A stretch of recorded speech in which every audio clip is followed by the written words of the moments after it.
Olá, queridos colegas, tudo bem? Vamos aqui para mais um vídeo fazendo reflexões sobre os concursos nas universidades públicas do país para professores, né, para magistério superior.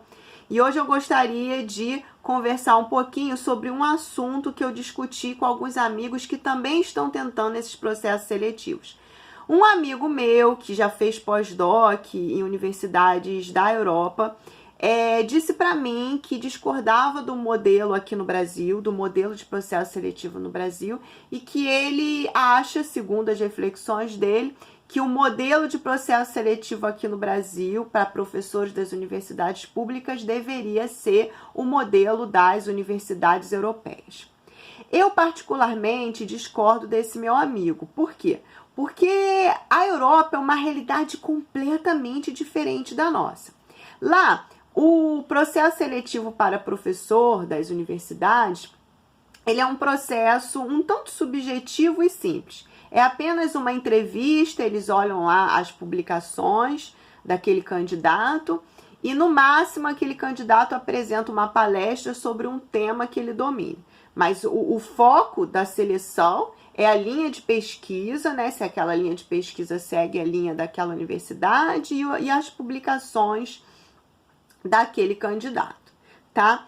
Esse processo é um processo errado? Não é que seja um processo errado, mas é um processo que está dentro da realidade da Europa, em que o cara, desde criancinha, né, ele é treinado para fazer ciência em escolas excelentes e as notas dele são analisadas desde pequenininho. Há um histórico da vida escolar dele.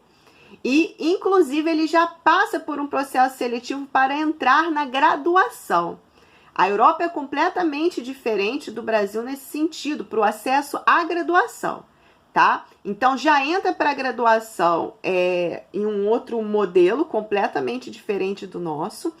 E lá dentro, ele depois vai fazer o mestrado, o doutorado dele. Durante o mestrado e doutorado, ele recebe bolsas maravilhosas que dá para ele se sustentar, dá para ele casar, inclusive tem apoio para cônjuge, ter filho, dá para ele pagar um plano de saúde para ele, ou seja, ele tem as melhores condições durante o mestrado e o doutorado e consegue ter toda a infraestrutura tecnológica, sabe, para conseguir produzir bons papers e para focar naquilo dali, nas publicações de alto impacto, né? Então, assim, é uma realidade, gente, completamente diferente, mas completamente diferente da nossa. Inclusive, quando chega a terminar o doutorado, ele nem tem muita competição, porque é aquilo que eu falei para vocês, vai vindo um afunilamento desde a entrada da graduação até terminar o doutorado, mas um afunilamento decente. Né? Por quê? Porque o cara tem acesso à boa educação desde quando ele é pequenininho. Então, as notas dele são analisadas, né, para a vida dele, mas ele tem acesso à boa educação, aos melhores professores, é treinado cientificamente desde muito pequeno. É uma realidade completamente diferente da nossa. E mesmo o cara que não consegue atingir a graduação, não consegue fazer mestrado ou doutorado, esse cara tem uma vida super digna, com um bom salário, né? Inclusive, muitos alunos são estimulados a cursarem cursos técnicos para trabalhar em empresas, mas eles ganham super bem, tem uma qualidade de vida maravilhosa. Não há muito essa diferença de quem tem graduação, de quem não tem, não é igual aqui.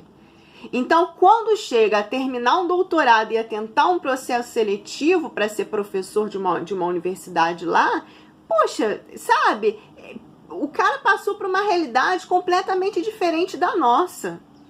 Aqui, se um processo desse subjetivo for aplicado, só ocupa o cargo para professor a elite. Isso já acontece agora, porque o modelo atual, ele é para uma elite.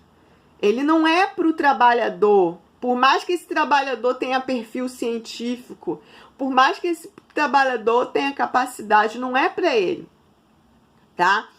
Então, esse modelo subjetivo aqui pelo menos de acordo com as minhas reflexões, o modelo subjetivo da Europa não serve para o Brasil, a não ser que tem essas parcerias público-privadas que eu falei para vocês, né? E que na Europa existe também essas parcerias para ciência aplicada.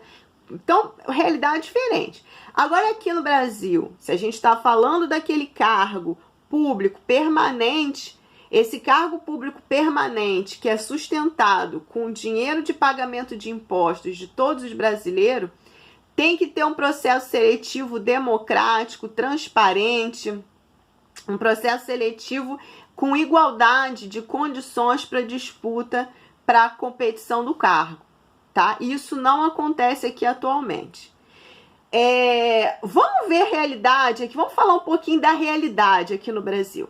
Aqui no Brasil, o processo seletivo aí que a gente tem do Enem, você coloca junto o cara que estudou a vida inteira na educação pública estadual, por exemplo, com um cara que estudou a vida inteira no privado, nas melhores escolas. Bota todo mundo num saco só.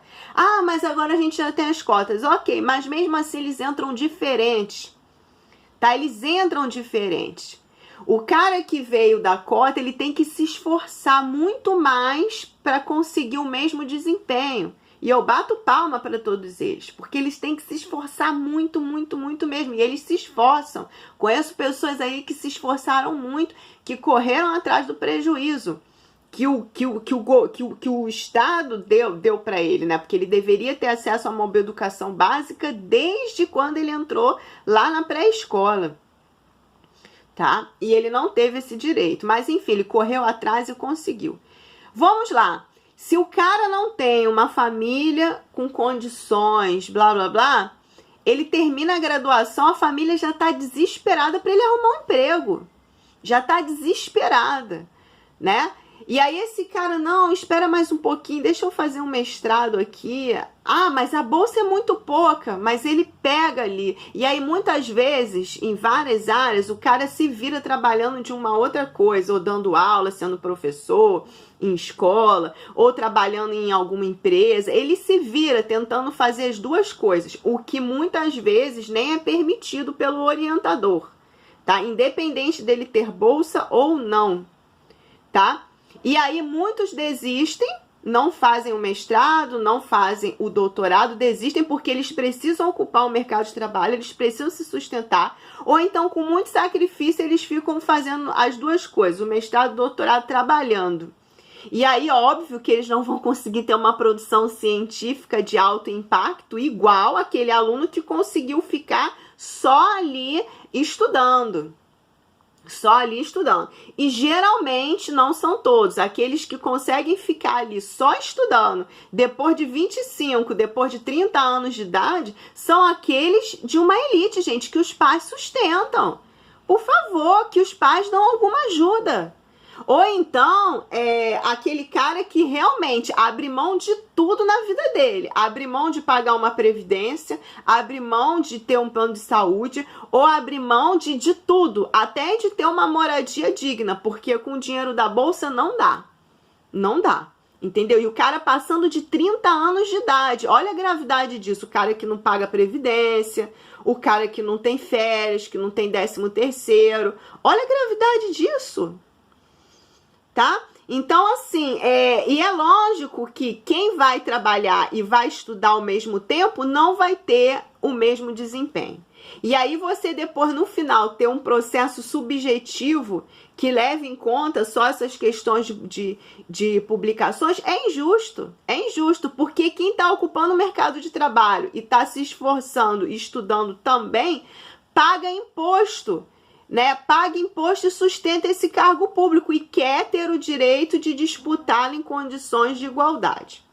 Tá certo? Então, assim, não dá pra gente querer colocar modelo europeu de seleção para professor das universidades aqui no Brasil. Não dá. Não dá porque a realidade aqui é outra. Nós temos uma situação educacional muito diferenciada e as pessoas estão juntas, aquelas que tiveram mais acesso e aquelas que não tiveram tanto acesso, elas estão juntas ali, né? E aquelas que não tiveram acesso a uma boa educação, elas se esforçam muito e elas merecem também ter a chance de ocupar esse cargo. É essas pessoas que trabalham e estudam ao mesmo tempo, tá? Então, assim, eu discordo de modelo europeu aqui no Brasil, tá? Porque a nossa realidade educacional é outra, completamente diferente.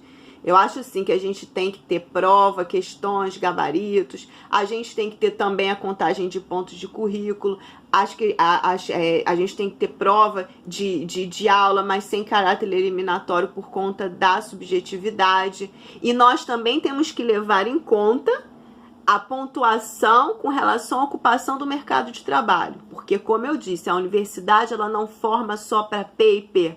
A universidade forma para o mercado de trabalho. No seu corpo docente tem que ter pessoas que ocuparam o mercado de trabalho, sim.